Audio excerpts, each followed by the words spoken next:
Female gladiators.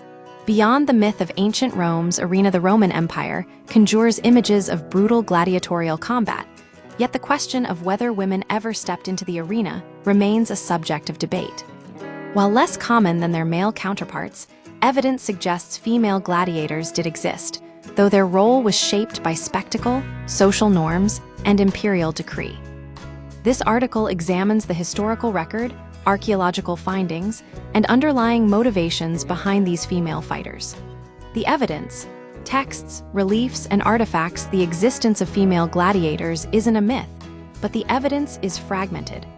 Roughly a dozen texts and inscriptions hint at their presence, alongside a handful of artistic depictions. Notably, Roman senators banned upper-class and young freeborn women from fighting in AD 11 and AD 19, suggesting such participation wasn't entirely unheard of. Later, in AD 200, Emperor Septimius Severus prohibited female gladiators altogether, allegedly because jokes about their ferocity extended to prominent women in society. Who were these fighters? Most gladiators, male or female, were enslaved people forced into combat. Debtors, criminals, and prisoners of war were all potential recruits. For women, this meant enslavement after capture, punishment for crimes, or even selling freedom to a gladiator school. However, some exceptions existed. Just as wealthy Romans occasionally fought as gladiators for fame, a few upper-class women may have participated in shows, possibly as a demonstration of power. The writer Tacitus even described distinguished ladies and senators disgracing themselves in the arena under Nero. How did female gladiators compete? Male gladiators specialized in distinct fighting styles, such as the retiarius with net and trident. Female gladiators likely faced similar training, though the details remain unclear. A relief from Halicarnassus depicts two women, Amazon and Achilia, in armor resembling that of Roman soldiers, fighting bare-breasted. Another statuette shows a female gladiator wielding a curved dagger, the sica, used by Thrake's gladiators. Neither depiction shows helmets, possibly due to artistic choice or a deliberate lack of protection. Selection and spectacle, beauty over skill.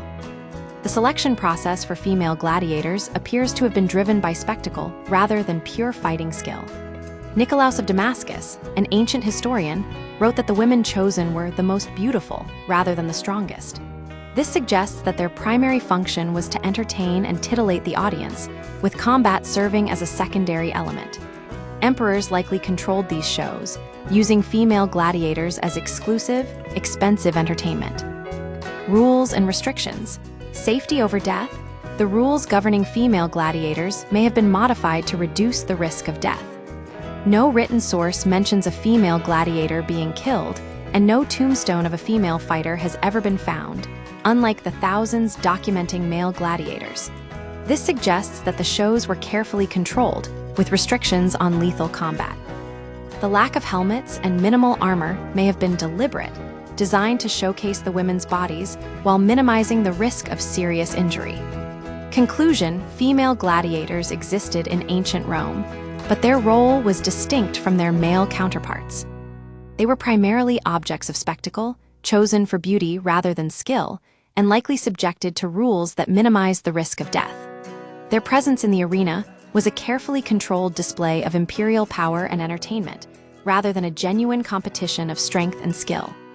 The historical record suggests that these women were not warriors in the traditional sense, but rather performers in a brutal, yet highly regulated form of entertainment.